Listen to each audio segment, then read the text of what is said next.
Bonsoir à tous, donc on est reparti pour une nouvelle vidéo sur la chaîne GM les échecs en compagnie du grand maître international Christophe Sochaki. Donc voilà, donc ce soir on va reprendre la même base, c'est-à-dire la même ouverture, et on va essayer de trouver le classement des deux joueurs.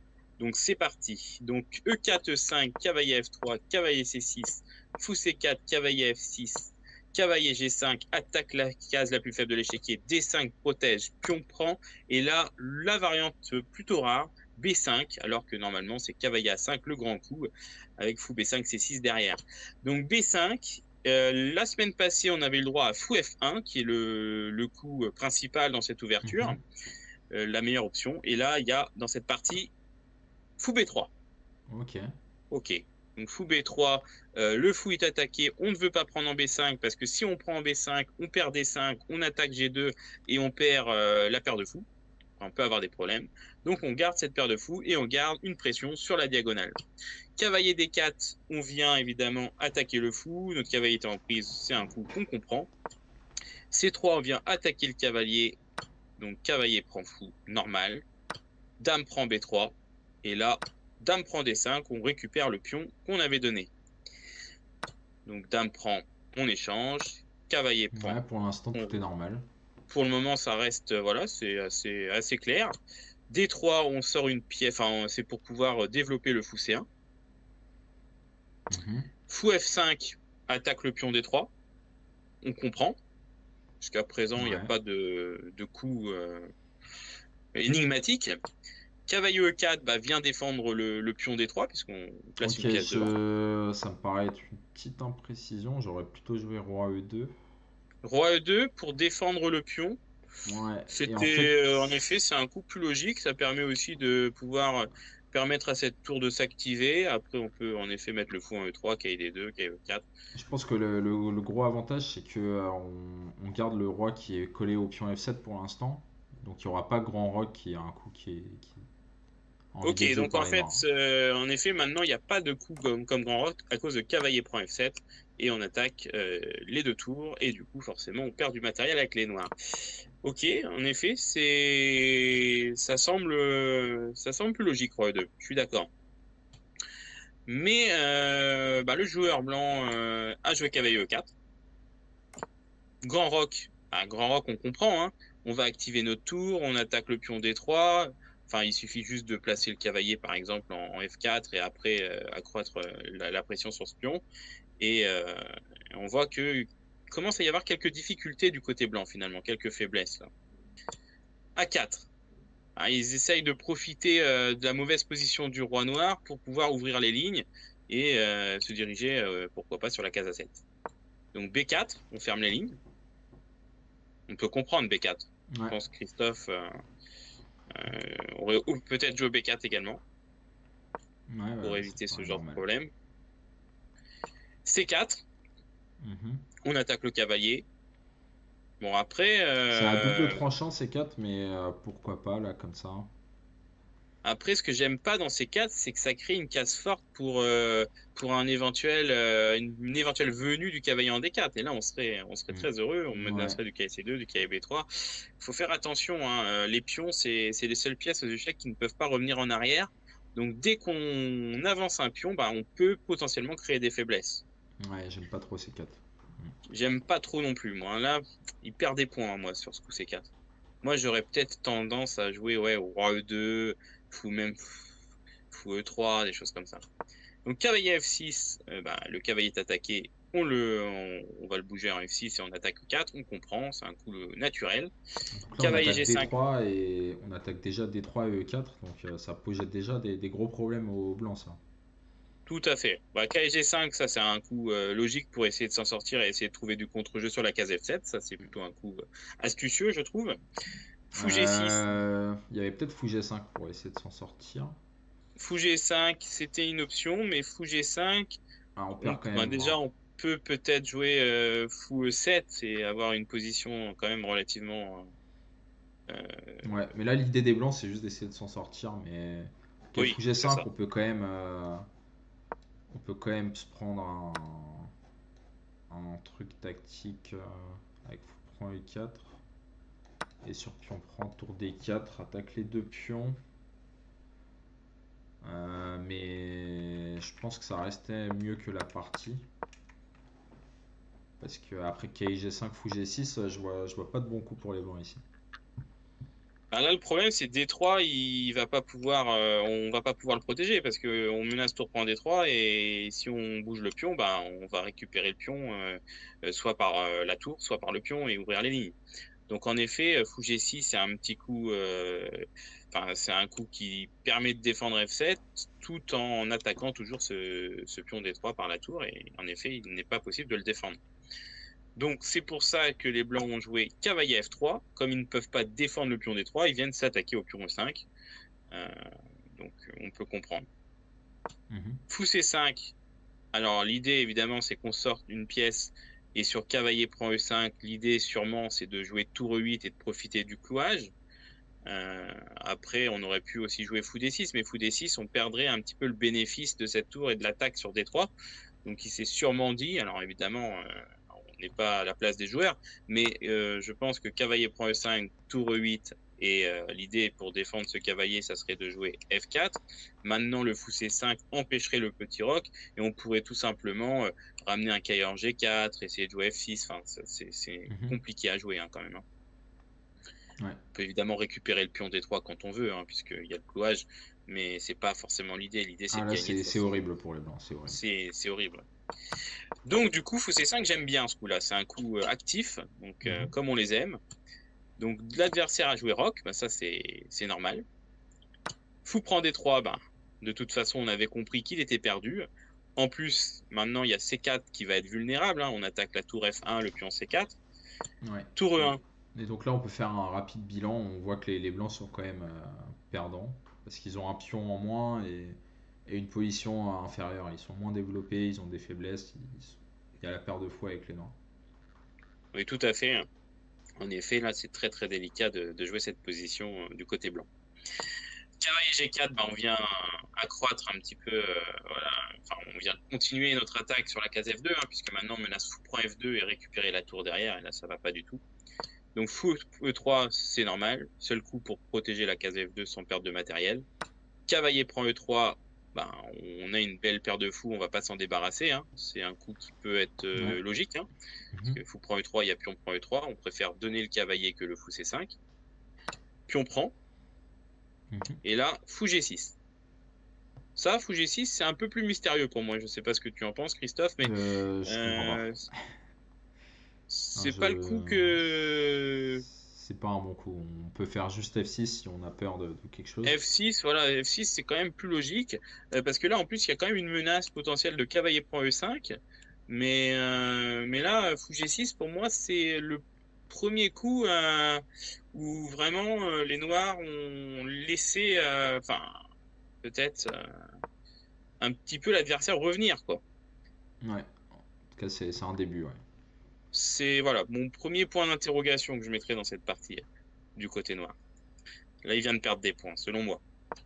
Roi H1, bah, roi H1, c'est sûrement pour pouvoir bouger ce pion et éviter le clouage, mais roi H1, ça se met aussi parfois dans des thèmes tactiques avec des maths du couloir, donc il faut faire attention. Donc pareil, c'est un peu énigmatique tout ça. Parce que peut-être qu'il avait peur de cavalier D2, E4. C'est pas bon non plus. Moi j'aurais plutôt tendance à jouer ça, moi, Christophe, cavalier D2, et sur E4, sacrifier du matériel, quelque chose par là. Alors évidemment, on est moins bien. C'est bien perdant, mais peut-être que c'est la meilleure encore chance. mieux, peut-être cavalier B3. Ok, ça Comme ça, sur pion prend F3, j'ai cavalier prend C5. Ça, je préfère, mais ça reste très mauvais, mais c'est la meilleure option, je pense. Ouais, c'est histoire de... Parce que si jamais on bouge le fou, déjà, il peut y avoir aussi des idées avec C5, mais on peut tout simplement ramener un cavalier D4, on peut trouver des moyens de s'en sortir. Et récupérer cette fameuse je vais juste montrer la variante ici. Si les noirs prennent en F3, qu'il prend C5. Et si on prend G2, faut pas reprendre avec le roi en G2 parce qu'il y aurait tour D2. Tout à fait. Ça serait très compliqué pour les blancs. Mais ici, on peut faire un coup. Tour D2, on récupérerait B2 et là, ça serait comme difficile. Tour D1 intermédiaire et c'est pas si évident. Ou tour E2. un truc comme ça et on peut jouer. Donc, voilà. C'est ça. Et puis on peut pas malheureusement jouer F2 échec, roi prend, parce que sur tour D2, il y a tour E2. La nuance importante dans Mhm. ce que vient de dire Christophe.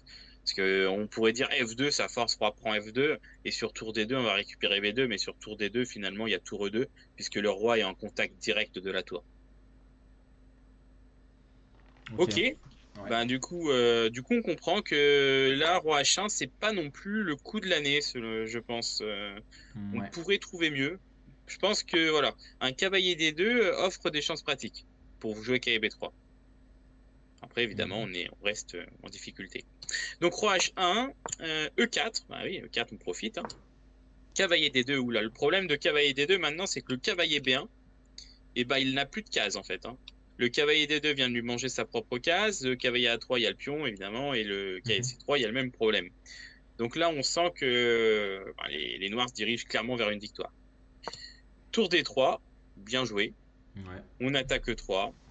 On va doubler sur la colonne D. Un coup très professionnel, tour D3. Cavalier F1, on vient défendre. Seul Tour coup, mais ouais. D8, Tour D8, on roi attaque. force. On empêche cavalier D2. On menace tour D1. C'est la maison qui va s'écrouler dans peu de temps, je pense, du côté blanc. H3, petite case de fuite. Un peu d'oxygène, mais ça va pas suffire. F5. Alors F5, pour moi, c'est trop long. Non, mais je vois pas comment gagner tout de suite. Et en fait, les blancs peuvent pas jouer ici. Les blancs peuvent pas jouer. On pourrait peut-être aussi jouer. Bon, tour D1, il y a encore cavalier, mais peut-être juste ça. Ouais, tour D1 peut-être. Ouais, c'est vrai. Bah, tour D1, il y a peut-être tour D1. Moi, j'aurais une tendance à jouer tour D1 parce que sur tour On peut prend, faire bah, tour D1, mais au final, ouais, là, c'est juste. Les blancs, ils ont pas de coup, quoi qu'il arrive après F5. Tour parce qu'il n'y a D1, pas ça de coup va. là-dessus. Hein. Il n'y a Ouais, pas mais cavalier tour D2. D1, c'est juste, ça va forcer. Tour D1, ça va forcer KBD2. Et là, je peux prendre. Et ouais, c'est ça, mais dans tous les cas, il n'y a pas mieux pour les blancs, même après F5. Après Oui. F5, je pense que le meilleur coup dans tous les Oui, cas, oui, la ça sera position est tellement KBD2. difficile qu'on peut se permettre de jouer des coups petit à petit. Ouais, Après, on peut jouer ça fou c'est pas F7 grave. aussi. Peut-être F5, l'idée c'est fou F7, fou prend C4. Ah, il y a plein de trucs possibles derrière, mais c'est pas un Ou problème G4. F5. Ouais. G4, optimiste quand même. Hein. Ah, il tente quelque chose, hein. Il tente quelque chose, il a bien raison. Pion prend G4, pion prend G4, c'est normal. Ouais. H5, ah, c'est malin H5. Comme ça, on ouvre toutes les lignes. Sur pion prend, on peut avoir des idées aussi avec tour H8, tour prend H5. Et on va avoir une attaque imminente sur le roi blanc. Donc pion prend, fou prend, avec l'idée Moi fou j'aime bien fou F3. prend, ouais, fou F3 et on va faire un réseau de maths. C'est vraiment une très belle partie du côté noir. Bravo. Cavalier D2, et là, tour prend D2. Parce que maintenant, on va avoir du fou Ouais. F3, tour G2 qui va arriver, et ça va faire mat. Parce que fou F3, roi G1, tour G2, ça peut faire très mal. Et d'ailleurs, sur tour prend D2, l'adversaire, enfin les blancs, ont abandonné, Ok. puisqu'ils constatent qu'il n'y a pas de coup. Hein. Fou F3 va arriver, tour G2, G5, G4, G3, fou Mhm. D6, fou H2. Enfin, on pourrait avoir une fuite comme ça, B3 pour défendre le pion, fou F3 échec, roi G1. Et on pourrait avoir des choses assez amusantes comme fou D6. Et si jamais on veut jouer, je ne sais pas, tour C1, parce qu'on ne peut pas jouer tour D1, on pourrait avoir des idées avec fou H2, roi F1 et fou G2, échec et mat. Ça pourrait être une fin de partie. Ça pourrait. Pas Ok. facile. Donc, Ouais. On peut faire maintenant un qu'on a eu les petit coups résumé. des joueurs, enfin, du joueur blanc et du joueur noir, selon toi, Christophe, quel est le niveau de ces deux joueurs? Ouais. Donc, je vais remettre rapidement la Voilà. partie. Donc, pour moi, Donc là, il y avait eu un petit truc. Euh, je peux pour pas moi, cette avancer. position a été plutôt bien traitée du côté du conducteur des joueurs des Noirs. Là. Je pense qu'ils ont joué des coups très logiques. Cavalier E4, c'est une imprécision, comme ça a été dit par Christophe tout à l'heure. En effet, il aurait mieux fallu jouer roi E2, parce que le cavalier était plutôt bien placé en G5. Donc là, il perd un petit peu de points. A4, j'aime bien pour le coup. B4, ok. C4, j'aime pas du tout. Ouais, bah, C4, c'était pas bon. Pour moi, C4, c'est un C4, coup en fait, c'est un coup qui... qui est très. Qui demande à avoir. une explication tactique, et là il n'y en avait pas, donc c'est juste mauvais. Ça fait des faiblesses pour rien. Ok. Donc KF6. Voilà, pour remontrer à Christophe un peu la partie, qu'il puisse prendre sa décision. Ça donne ça. Pour moi, Fouget 6 c'est une erreur. C'est la seule vraiment erreur du côté de ce côté-là. Ouais, Et du puis coup, ouais, c'est sinon. bon, j'ai ma petite idée. Ok, et ben allons-y alors, Christophe. Bah, Quel est je vais te laisser commencer cette fois, vu que tu avais gagné la D'accord, ah dernière oui, fois. c'est la technique, C'est ça. celui qui commence perd. Je connais, je connais. Voilà. Ok, bah alors moi je vais prendre un risque. Parce que voilà, je vais pas aller jusqu'à 2500 quand même. Je pense que le joueur qui a les blancs, je dirais, euh, C4 pour moi il perd énormément de points. Donc je dirais 1000, 1500, 1600, allez. 1600, il perd beaucoup de points sur C4, il a perdu pas mal de points sur des Ok. allers-retours. Et avec les Et noirs? il n'y a pas eu beaucoup de résistance, je trouve, à ce moment-là. Roi H1, c'est aussi pour moi compliqué de jouer Roi F1 ici. Roi H1, pour moi, c'est cavalier D2, c'est un coup très logique. Roi H1, c'est dangereux. Ok, donc je dirais 1600. Et Ouais. pour les noirs, je dirais un bon 2000 quand même. Ok. Je dirais, allez, je vais jouer 2100. 2100, 1600. La règle des 500 points Ok. d'écart. Moi, du coup, j'avais ma petite idée et je suis assez d'accord, mais je vais quand même bien descendre, hein. Je vais être bien plus dur, ouais. Ok, Je vais mettre les blancs avec un elo de 1324 d'accord. et les noirs auraient un classement de 1817. Ok, donc toujours la précision du grand maître quoi, avec le 24 et le 17. C'est ça. Et puis moi qui reste très flou dans mes décisions finalement, où je dis environ 1600 et environ 2100. Eh ben, on va voir ça, puisque je vous rappelle qu'évidemment, je n'ai pas la réponse. Tout est caché dans un fichier que je vais regarder tout de suite. Alors, c'est parti. La réponse. Ça y est, j'ai la réponse. Alors, plutôt satisfait quand même de la réponse. Puisque le joueur du côté blanc avait un classement de 1795. C'est pas vrai. Et oui. Donc j'ai gagné ce deuxième duel, Christophe, Et puisque les noirs avec combien? et les Noirs avaient 2030. Incroyable. Donc Ok. je suis plutôt content. J'avais donné à 2100 et j'avais mis 1600. Je suis désolé, j'ai un peu été dur avec les blancs, mais en même temps, le coup C4 quand même. C4, ça reste un coup positionnel qui, voilà, la case des 4 quoi. Ou la case des 4 mon ami. Après, il y a Ouais, le pion D3, il y a tout qui part. Donc c'est vrai qu'il a perdu beaucoup de points avec ce coup. Il a perdu pas mal aussi avec Roi H1. Et c'est vrai que finalement, je trouve que les Noirs ont bien joué. Donc 2100, ça me semblait cohérent. J'aurais pu même mettre un peu plus. Mais parce que je pense que c'est Fou G6 qui lui a fait perdre pas mal de points. Je pense que c'était pas du tout nécessaire. Mais le ouais. reste, c'était assez fluide. Donc belle partie. Belle partie. Ah, mais Donc moi, je me calibre encore. Je me calibre encore. T'as la précision du professeur pour l'instant. j'ai la précision, professeur. Ouais. Bon, après la prochaine fois, voilà, hein, là, je sens que tu vas vouloir te venger la prochaine fois et que je Je vais vais souffrir. m'entraîner. Mais voilà, j'essaye de deviner, mais ok, c'est pas simple. C'est pas simple, donc merci Christophe de t'être prêté au jeu. Et puis on va se retrouver la semaine prochaine. On va changer un petit peu de format la semaine prochaine, puisqu'on vient d'enchaîner deux vidéos sur le C'est qui t'es combien.